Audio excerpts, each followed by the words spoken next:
And good evening. This is Frankly Speaking Live with your host, Frank Holzhauser, and my co-host, David Kanyuk.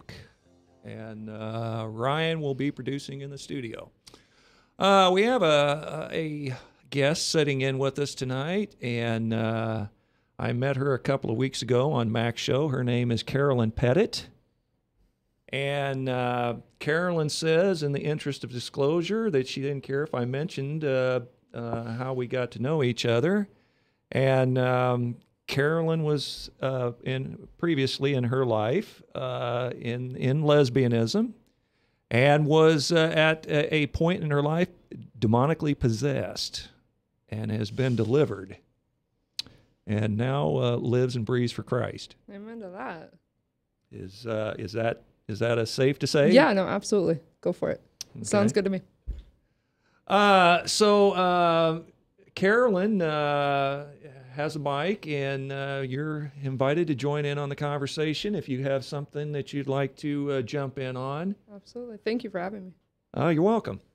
As always, our call-in numbers, if you'd like to join the show, is toll-free 855-244-0077.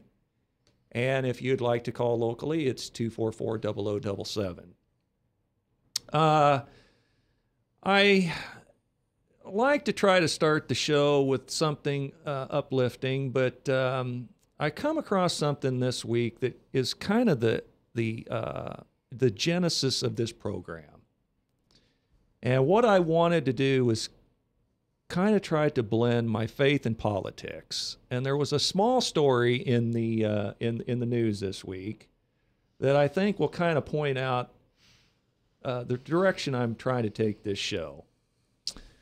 I try really hard not to call people names, but Secretary of State John Kerry is just frankly brain dead. He has recently blamed poverty for terrorism. This same excuse has been blamed for crime and drug violence. Wrong, wrong, and wrong. Some of the poorest folk in history lived through the Great Depression, but yet there was not widespread crime among the masses. In fact, the Bible speaks to the fact that wealth, for the most part, works against man's benefit. And Christ continually lifted up the poor. You see the problem, Mr. Kerry, for crime and terrorism and all manner of corruption. It's not poverty. It's godlessness and man's turning away from God's will. Poverty is only a symptom, as terror and crime are. Man's iniquity in Eden started a full-blown rebellion against God's law, and when you disregard his law, all is fair game, so much like treating cancer by treating salve on an open lesion. To deal with terror and the hate that man has for his fellow man, you must treat the cancer, and that cancer is sin and rebellion. So, John, oh boy, you're just out of your depth and talking out your rear. Well, haven't they also said that climate change could aggravate terrorism problems as well? Yeah, I think they have. I think he was sending me something on Facebook to that effect this week. I think the terrorism that they're referring to is rebellion against government controls. As poverty conditions and hunger and things like that increase, you're going to have a public that is not as willing to accept what the government is saying. So they might try to throw off the shackles of that government, which to the government, they view that as terrorism, whether it's justified or not. Those are the conditions that partially led to the Arab Spring just a few years ago. We saw that massive increase in food prices, unrest in the street, eventually led to toppling of governments. So he's not quite talking out of his rear in that sense, in some sense. Well, so in other words, he's redefining terrorism. Exactly. He's redefining terrorism as any action against government. Well, now to the meat of our show. I give David a call this week, and I just threw a curveball at him, and I said, well, come prepared for loaded for bear like always. But I'm going to try a conversation this week, just a free-flow conversation. Mm-hmm. More so than kind of rigid stories and whatever. But I happened to watch something this week on the Free Speech channel on cable. And it was called Media Censored. And I don't know, I didn't get to do a lot of show prep today, so I didn't get this looked up on the internet or on Google, but you've heard of it, right, David?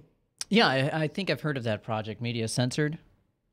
Well, I'm going to Google it, see what I come up with here.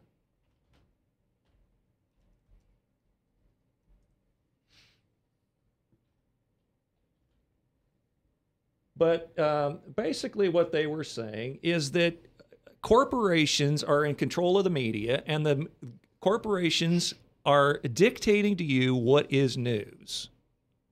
Do you have some thoughts on that? Well, that's absolutely correct. I mean, it's on record. There are about 5 mega conglomerate corporations that control pretty much all of the different channels and news outlets that you get at all of the different media outlets, the newspapers and things like that. So that's what's led to the rise of the independent truth media, so-called. And we see this huge threat now with the truth media overtaking the establishment. I like to call them the dinosaur media, because they're just not able to adapt. Well, part of what the story was is that part of what they're saying is exactly right. Now, we've had a couple of news items, it's hit the news this week, that I seriously wonder if it's news. Do you think that Jay-Z, in a fight with Beyonce's sister Solange, or however her name is pronounced, do you think that that is newsworthy? Or for that matter, do you think that Casey Kasem disappearance... Well, I thought the same people who took the Malaysian plane took Casey Kasem. I thought those were tied in together. I mean, am I wrong on that? Because I'm starting to look. Where was he found? He was found in... where was he found? I haven't heard the... I'm going to start looking for the Malaysian plane there. Well, one of the things that was brought up, here's the top 25 most censored stories of 2012 to 2013. Israel gave birth control to Ethiopian immigrants without their consent. Widespread GMO contamination. Did Monsanto plant GMOs before USDA approval? Yes. Transaction tax helped civilize Wall Street and lower the national debt. Pennsylvania, getting some spam here on the computer. Pennsylvania law gags doctors to protect big oil's proprietary secrets. One of the stories, I won't go through all 25 of them, but one of the stories that they said was one of the top censored stories was that the potential of a vast increase in the number of suicides from our military veterans. And this goes unnoticed. Sad. This goes unnoticed in the media. It's really sad. And it comes down to, if we're talking 35 minutes in the media about Jay-Z's fight with Beyonce's girlfriend or Beyonce's sister, that's 35 minutes. We're not talking about something else. Well, it's sleight of hand. They don't want to talk about anything of substance. They want to keep you just focused on bread and circuses and a bunch of celebrity Bravo Sierra, so that you're not actually paying attention to things that are going on. They don't want you to know about the facts of Benghazi or the IRS scandal or anything like that. They just and really it's working to a large extent. I mean, if you just troll through Facebook a little bit, I don't have anybody. I have maybe a couple of people talking about the net neutrality thing that happened this week, and the rest is like, so why did Solange beat up Jay-Z? I don't get it. What's going on? Could someone please tell me?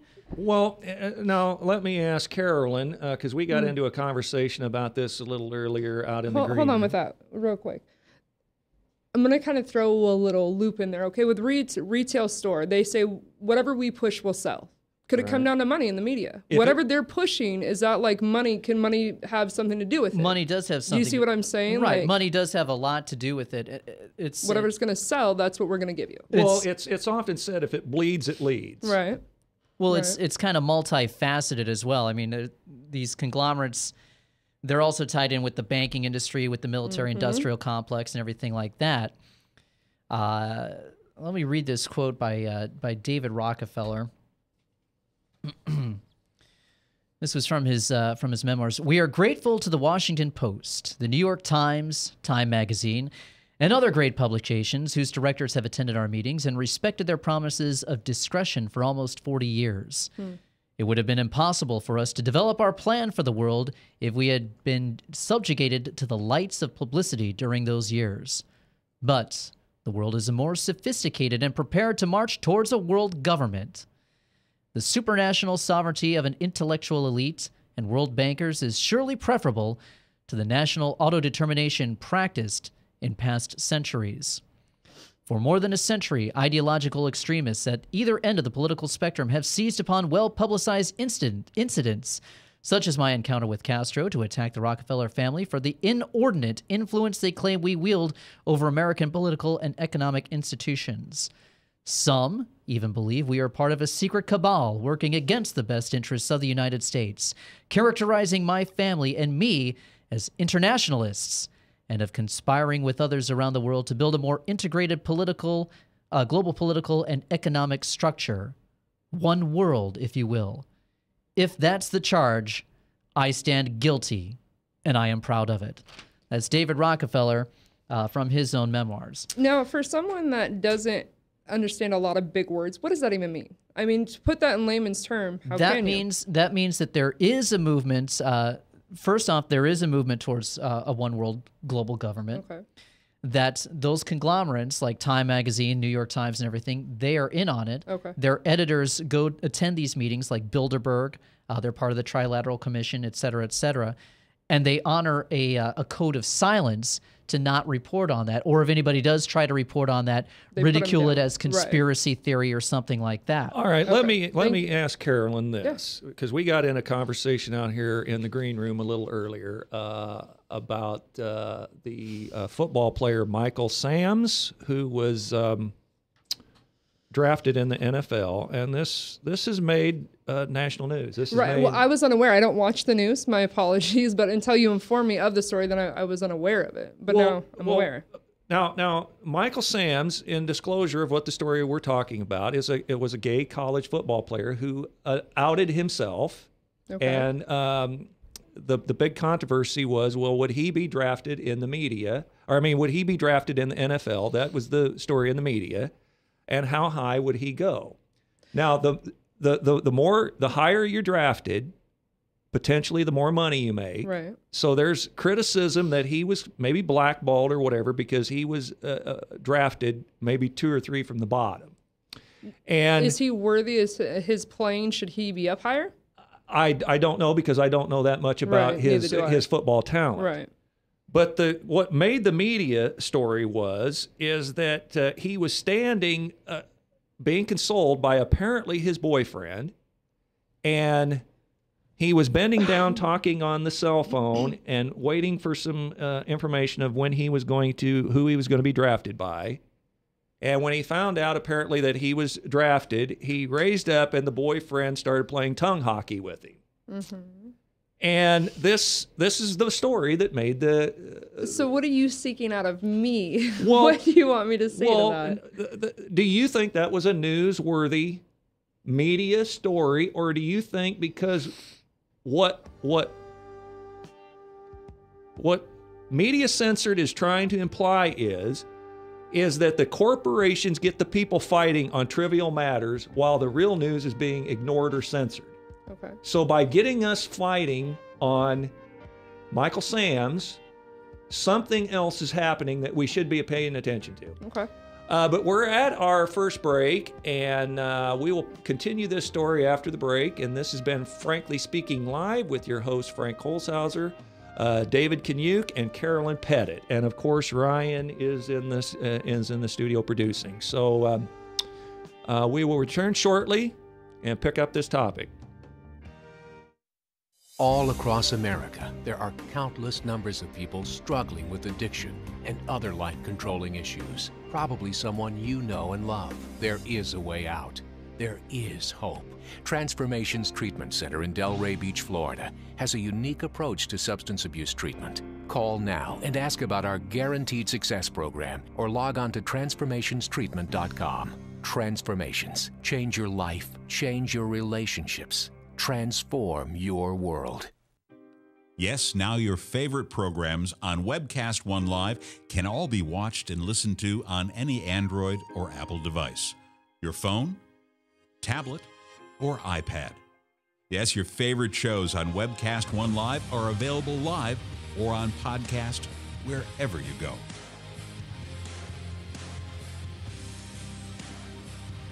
Let me introduce to you some of our great shows. Shalom! Every week on Understanding the World with Rabbi David Kaufman, we'll talk about issues in the Middle East, issues related to the Jewish tradition and religious traditions in general, and keep you up to date on exactly what's going on around the world. You may know some of the story, but you haven't heard all of the story until you've heard it on Understanding the World with Rabbi David Kaufman and our special guests we have on every week. Hey, this is Doc with Doc and Lefty. I want to tell you about our brand new time slot. It's from 6:30 to 7:30 p.m. It's on the same night, Tuesdays. We now follow Ed Fallon and the Fallon Forum on webcast1live.com. I want to tell you a little bit about our show. Our show is focused on local, state, and national, and sometimes international politics. We like to keep people updated and informed. We also have very interesting guests. So please join us every Tuesday from 6:30 to 7:30 p.m. on webcast1live.com. So when you want to watch your favorite Webcast One program, remember, there's an app for that.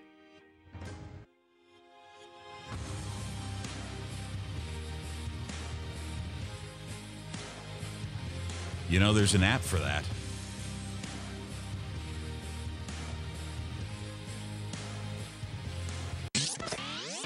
From the RE/MAX Real Estate Concept Studios, this is Webcast One Live.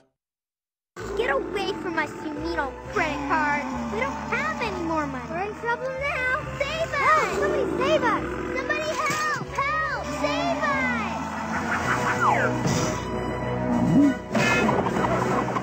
Hi, I'm Tom Coates from Consumer Credit of Des Moines. If your credit card's a little too animated, give us a call. Hooray! We're saved! Consumer Credit, you're our hero!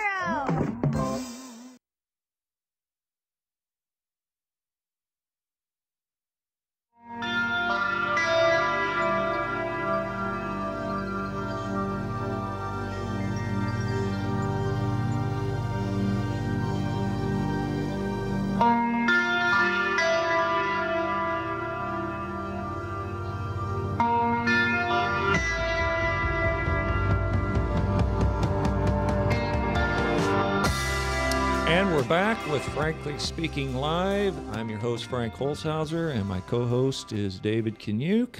And today we have a guest in the studio, Carolyn Pettit.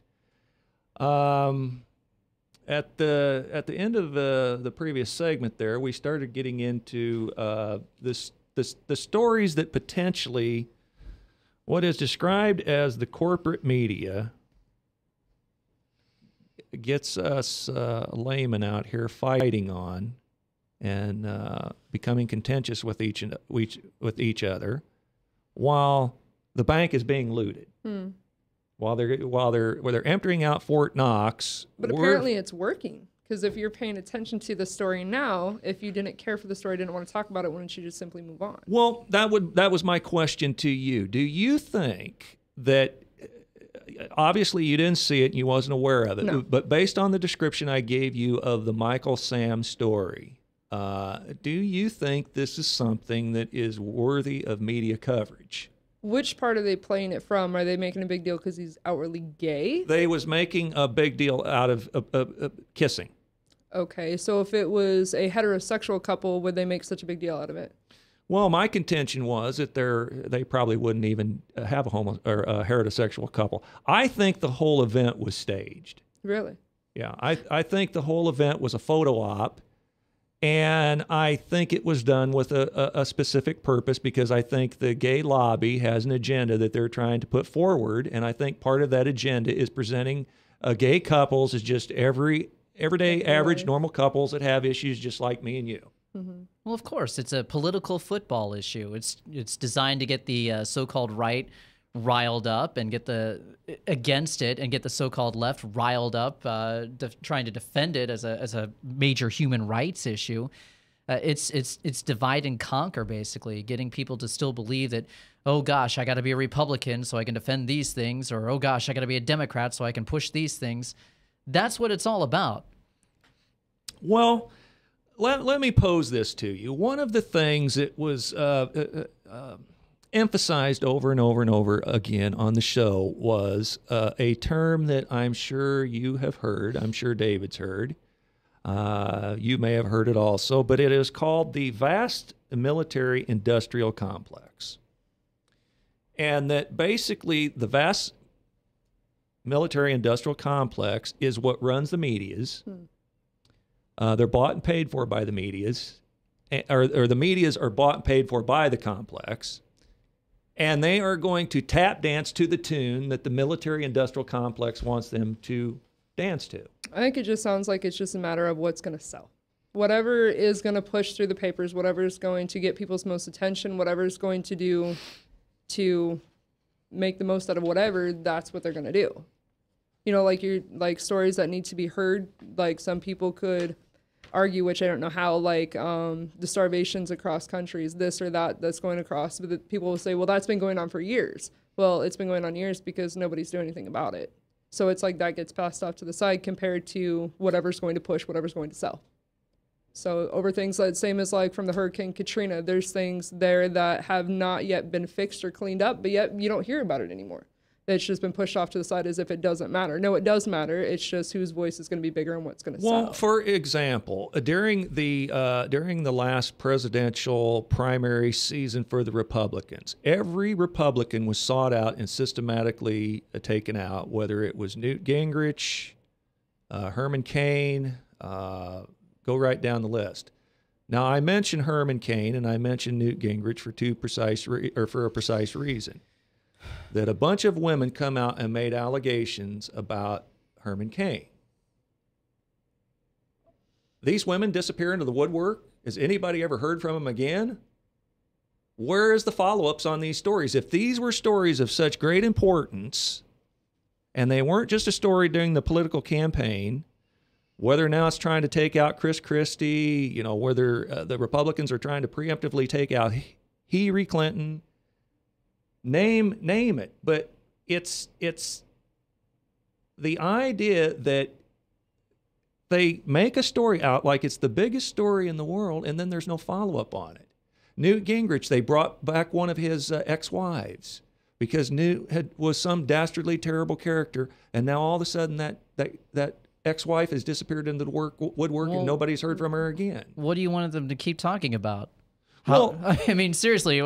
Oh, Newt cheated. Yeah, he cheated. He's a scumbag. He's a sleazy little scumbag. He cheated. Okay. I mean, but you want to keep beating the dead horse? What if they were still reminding us that Bill Clinton cheated with Monica Lewinsky? I know she has been back in the news recently, but you know, if they're hitting on that for 14 years, well, at some point you're going to have a dead horse. But the point I was making is these were non-stories to start with. I don't want no follow-ups on them because they were non-stories. So why bring them up in the first kind place? Of stories is that what like you're saying?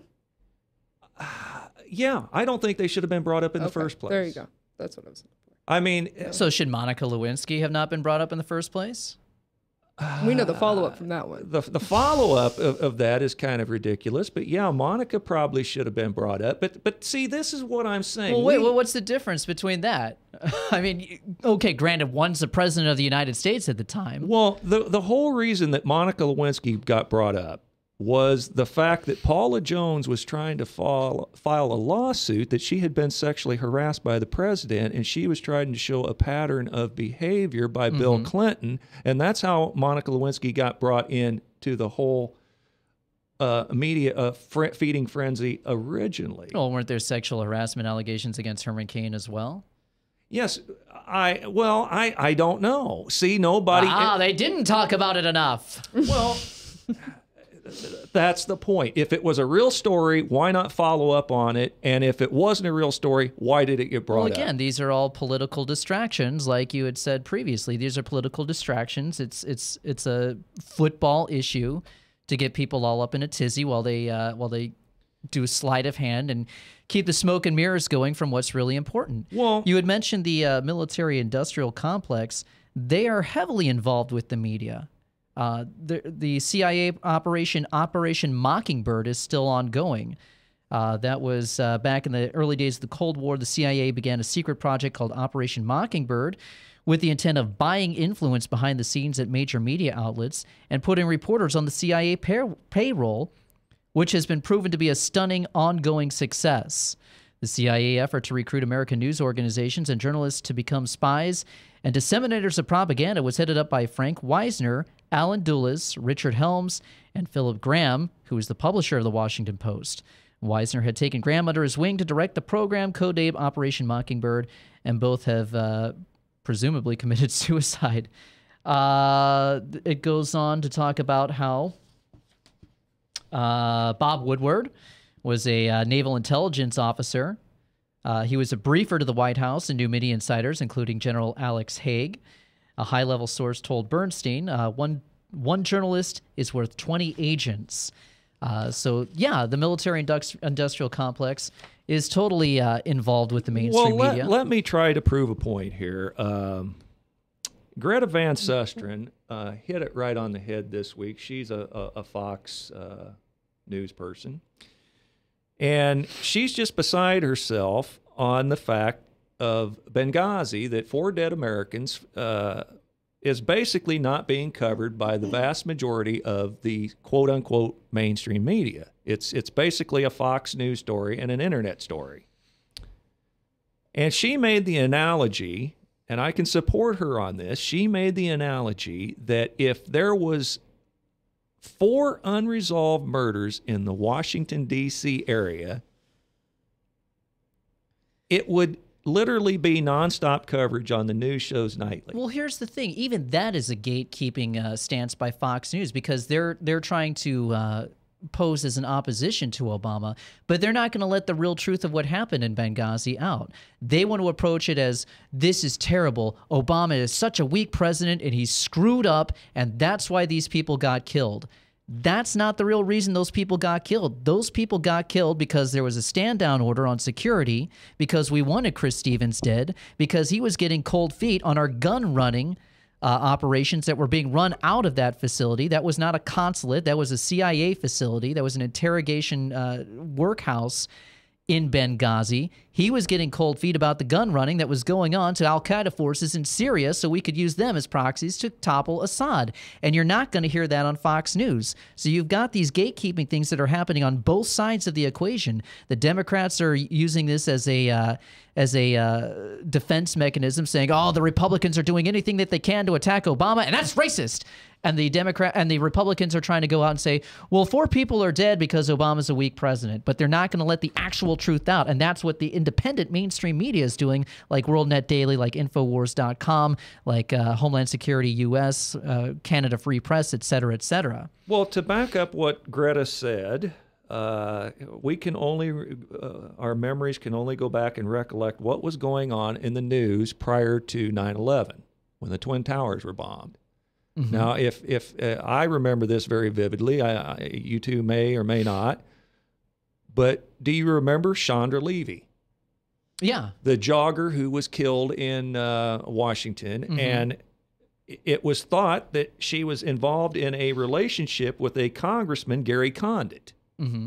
And this was what 9/11 blew off the news. This was literally a weekly, nightly story. Well, should 9/11 have not blown it off the news? Well, exactly. No pun intended. But the point being is that if what Greta was saying is if there was 4 unsolved murders in the D.C. area, the mainstream media wouldn't leave that story alone, but yet they won't touch, for the most part, the Benghazi thing, and they're blowing these Benghazi hearings off as a witch hunt. It's Do a you witch think hunt. that story is more important than the other one? Which one has more validation, I guess? Well, personally, in my opinion, I think that the mainstream media is, for the most part, dropping the ball when they give coverage to things like Kanye West and Kim Kardashian. Well, of course they are. That's what they're designed to do. When they talk about Casey Kasem, and when they talk about the story that she's popping up in the news again. What, Casey Kasem, or are you talking about? No, Pasta? he was just found last night apparently. Oh. But what I'm saying is when Jay-Z and Beyonce's sister is fighting in an elevator in some sort of a domestic dispute, and who knows and who cares what it was over, I have no interest in the story. I want to know, and I want the media to get to the bottom of why we had 4 people killed in Benghazi and why Hillary Clinton has dropped the ball on not putting Boko Haram on a terrorist watch list when these are now the culprits that supposedly have kidnapped these 400 or 300 Nigerian girls. These are stories the media isn't covering while they're too busy telling us about Jay-Z.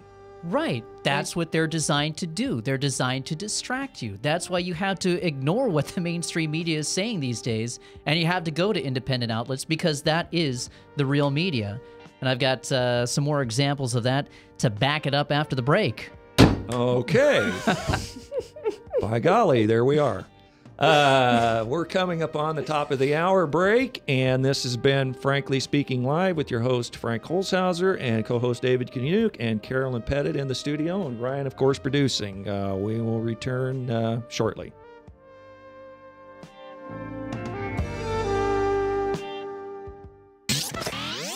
From the RE/MAX Real Estate Concept Studios, this is Webcast One Live.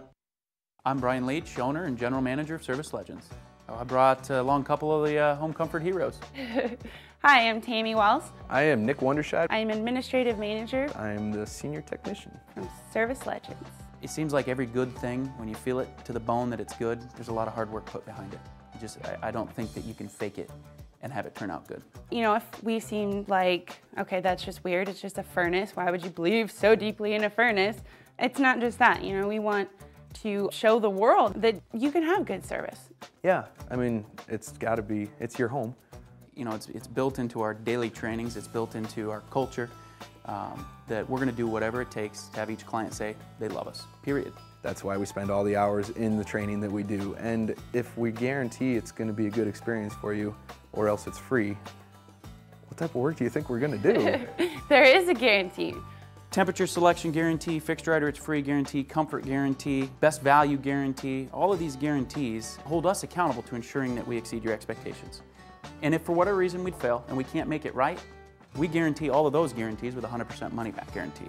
I mean, if you don't think that your technician can fix it right, are you gonna say that to a client? No. You don't have to worry about having a technician come to your house. We drug test, background check all of our team members. We put safe people in your home. Each and every one of our service techs, 400 hours a year in training. You tell it the minute they walk in the door. They know what they're doing, they've done their homework, and they actually truly care about what you want. Because at the end of the day, you're the person that makes sure I have a job. They're gonna be listening. They're gonna wanna know what your challenges are. Then they're gonna come and give you options, and you get to choose. If I'm there to help and I make it easy and painless, I did my job right that day. Well, when it comes to your comfort, safety, and your family, you know, you don't necessarily go buy the most expensive, but you get the most bang for your buck.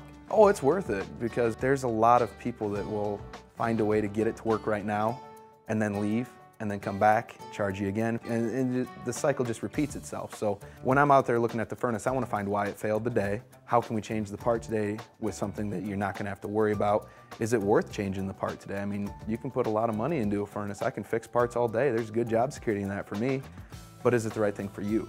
I get a lot of the phone calls of after the technicians are there. They're just in awe. They're like, wow, you guys are great. I mean, I don't even know what to say. You guys are great. Everything you did was perfect. It was great. Keep going though, I like this. Just give us a try. I'm gonna take all the risk. I've got the time to make this right. I've got the support to make it right. Just check us out. And if you don't see the value in what we do, I mean, fixed right or it's free or 100% money back. Enough said.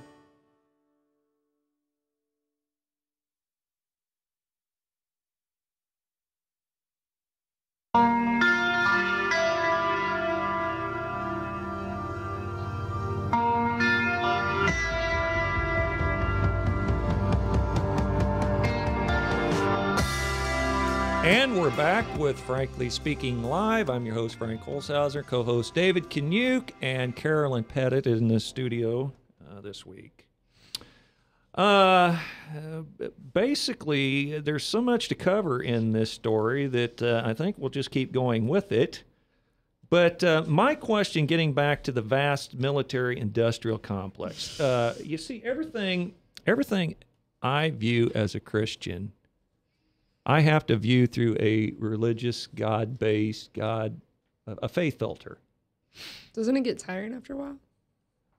Well, everything that anything that we digest as a Christian, like food, we digest stimuli, and it all has to be filtered somehow to what is relevant and what isn't. Mm-hmm. We have to log some of it up here in our brain. What if we and just check some simply out. chose to ignore it? Would that be better?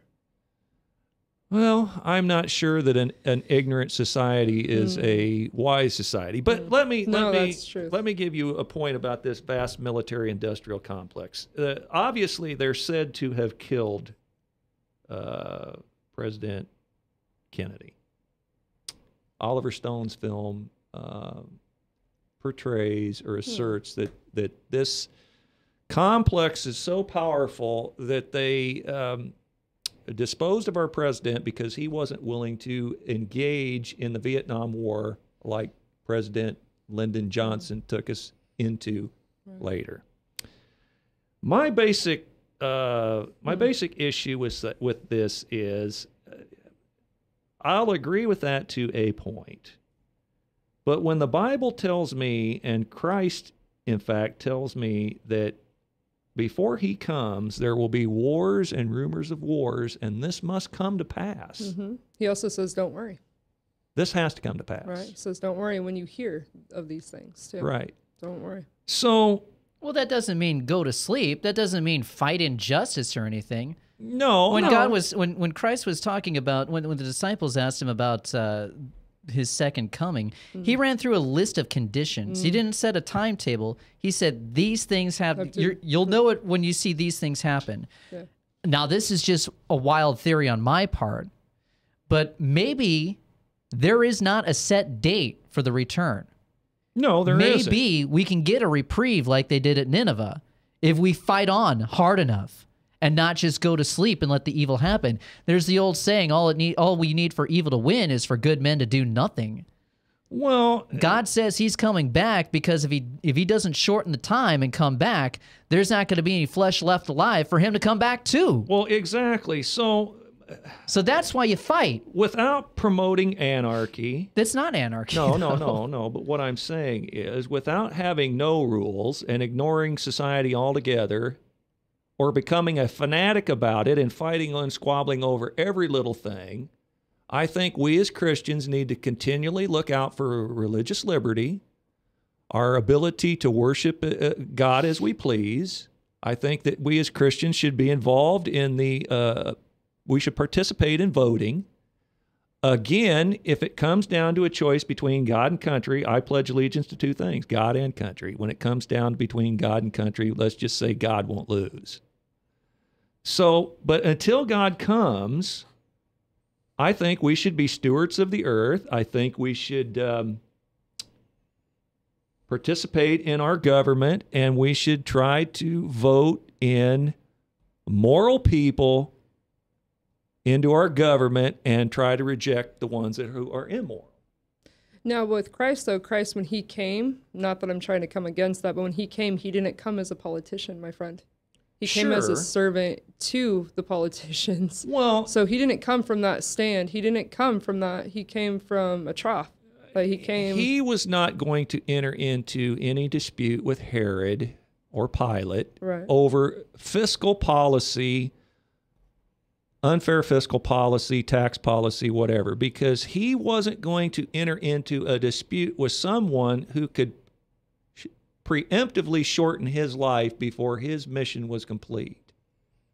So in other words, Christ had to die. He came with the purpose to die for our salvation, and he had a certain time frame in which this was to be done, and entering into dispute he said, render unto Caesar that which is Caesar's, right? And then give to God what is God's. Give to God that which is God's.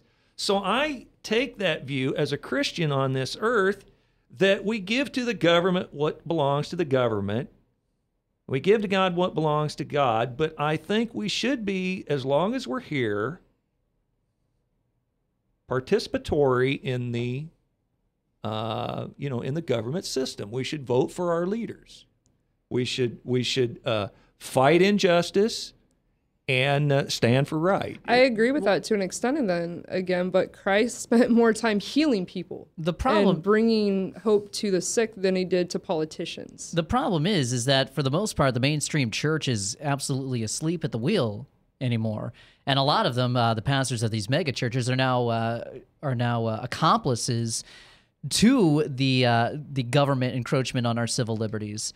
Liberty is a biblical, Christ-like principle, and tyranny is, even though tyranny of being able to do what thou, well, let me back up a little bit. Let me reset. Do what thou wilt. Now, what do you think of when you think of that saying? That's a saying that, oh man, I'm free to do whatever I want and not have to worry about rules and boundaries and everything. Do what thou wilt was the slogan of Anton LaVey, who was the head of the Church of Satan. And that's kind of their slogan, is do what thou wilt. Now, you think about sin and everything. Sin is not freedom. Sin is absolute bondage. Bondage, yeah. Right. Yeah. So you've got a government that is pushing sin. That's absolute bondage, and they're going to become more tyrannical. So standing up against tyranny is absolutely a Christ-like principle. Yeah, I agree. Well, now, one of the points that I wanted to make on this show is obviously a lot of these people, I don't care what you are. You can be, I will tell you what I am right here if I can find my description of myself. You're a Gemini. Find my about. I say right here. Do you like long walks on the beach? Yes. No, I suppose I'm not seeing it. But I describe myself as one of the remnant. I describe myself as a Bible-thumping, right-wing conservative. I don't care what you describe yourself as. I can listen to a communist. I can listen to a Satanist. I can listen to anybody. But I just want to know that slant going in. So whether you agree with Sean Hannity or not, he will get on there and he will say, I am a Reagan conservative, whatever a Reagan conservative means. But Chris Matthews, on the other hand, he won't come on and give himself any kind of label. He will try to portray himself, even though he may be the biggest social utopian. Why should we be giving ourselves these labels? I would prefer it that when you watch C-SPAN or something like that, think about how this would be if they didn't show the little R or the D by the name of somebody and you had to listen to the content of what they were saying. Think how changed our political landscape would be if you didn't have that. Okay, on my political views, I have got down here, I will specify as a conservative, and I say I am a right-wing, Bible-thumping, God-advocating Christ follower. And so when I talk to you or when I talk to anybody, I'm not ashamed of admitting that. And so when you hear what I have to say, you take into consideration my bias. And everyone has a bias. I don't care who you are. And a lot of times my problem with the media is they come on like they're quote unquote this mainstream media, when in reality they're closet socialists. Well, right, because they're promoting these labels, and you're only viewing them through the prism of these labels, and you're not paying attention to the content of what they say. If you actually paid attention to the content of what, if some of these so-called conservatives paid attention to the content of what somebody like John Boehner said, or Lindsey Graham, et cetera, they wouldn't view them, or John McCain, they wouldn't view them through the prism of being conservatives or Christians or anything like that. They'd be revealed as the socialist pigs that they actually are. Well, but let's hit on a few points here, getting back to military-industrial complex and their role in controlling the dialogue. You had talked about the military-industrial complex. So what is your thought? Do you think that they have as much of a role as I would contend in mainstream media, or not? I'm sure they're a player.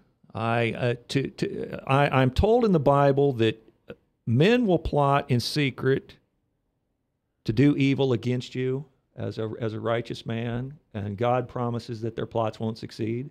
Mm-hmm. So they can plot all they want. I don't discard them. I don't necessarily buy everything that is said about them. I don't discard them either. Mm-hmm. Do you answer your own question? Do you think there's more to it? Absolutely. Then let's hit a few points here before we get to the next break. Dwight D. Eisenhower, in his farewell address as he left the presidency, I don't have time to read all of this yet. Anybody can do a Google search and find this. Eisenhower probably would have known a little something or two about the military-industrial complex. He left a stark warning.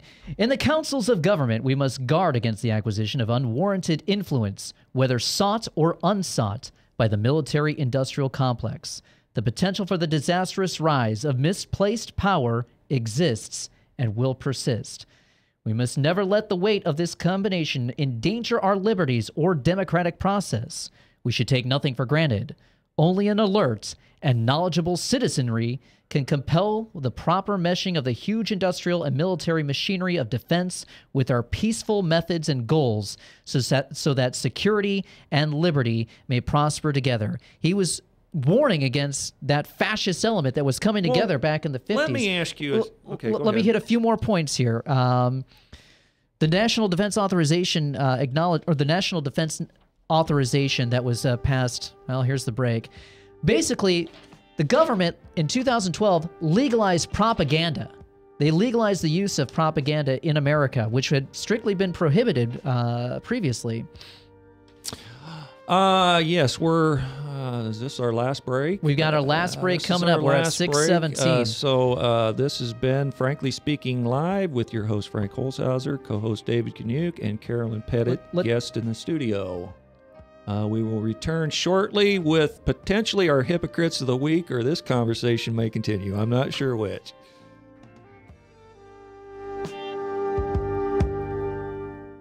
All across America, there are countless numbers of people struggling with addiction and other life-controlling issues. Probably someone you know and love. There is a way out. There is hope. Transformations Treatment Center in Delray Beach, Florida, has a unique approach to substance abuse treatment. Call now and ask about our Guaranteed Success program, or log on to transformationstreatment.com. Transformations. Change your life, change your relationships, transform your world.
we're back with Frankly Speaking Live. I'm your host, Frank Holzhauser, and co-host David Kanyuk, and Carolyn Pettit as our guest in the studio this week. As always, Ryan producing. I think what we're going to do is we're going to postpone our hypocrites of the week and either do them next week or post them online, post them on the blog or something. But we might hit them. We'll see. I wanted to throw something out for your for you to ponder. There was I don't know who ran this poll. Mm-hmm. If it was a Fox News poll or whatever, but they polled, I think it was 400 people in the media. 7% of those polled identify themselves as Republican. 28% identify themselves as Democrat, and 50% identify themselves as independents. Now, I'm going to tell you right here, right now, I just totally do not believe there's 50% independent in the media. I believe these are people who are covering themselves like wolves in sheep's clothing with the independent label. And all I would like to know or demand to know is, okay, Bill O'Reilly, he can stomp up and down and he can tell me he's an independent every night of the week. But I definitely believe that Bill O'Reilly leans conservative. I don't think he leans conservative or Democrat. I think he's a statist. Well, he's there to, again, this goes back to Operation Mockingbird, to the military-industrial complex. He is a bought-off propagandist. Absolutely. He's not going to go in there. He'll go in there and give you a little perfunctory, oh, Obama did this, blah, blah, blah. But he's not going to go in and talk about the actual crimes of what Obama is doing. Okay, but above and beyond all that, I would just like to know in disclosure what you are and what potential bias you have. But let me ask you a question. Would you agree there's times, taking the industrial military complex out of it, do you agree that there's times that we have to be involved in war? Yeah, if we get attacked, we have to be in war. I believe there is people like Geraldo Rivera. If he was living during World War II and our assault on Normandy, I think potentially there's people like Geraldo Rivera who would like to announce our arrival. Which brings me up to this concept. Does the government have any right to keep a secret?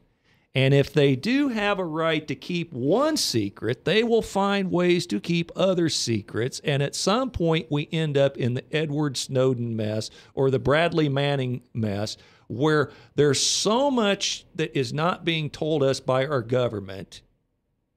Do we have a right to know some of this? Should some of this be exposed to the light of day?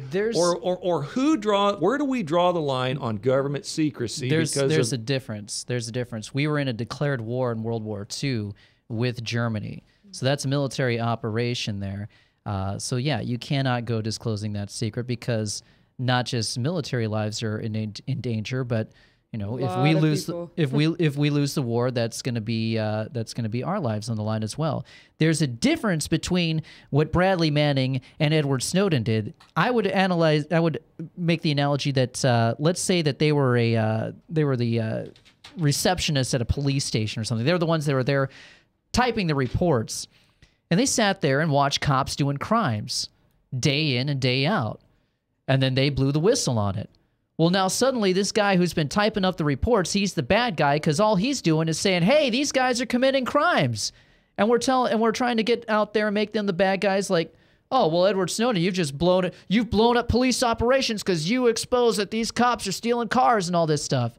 No, absolutely not. Our government has been committing crimes.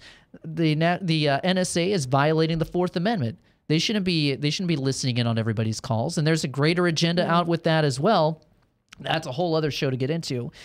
The last point that I want to make, and I want to bring up this video that was on Conan O'Brien of all places. Mm-hmm. The point that I want to make here is that most media is getting a story that's filtered through, I don't know if I want to call it the military-industrial complex, but there are agents within newsrooms that are filtering the stories. And Ryan, if we could hit that Conan O'Brien tape.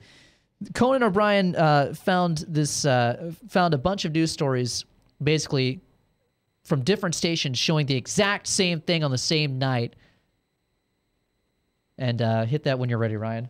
Roll that beautiful bean footage. There's apparently an even bigger story that's sweeping the nation right now. Check it out.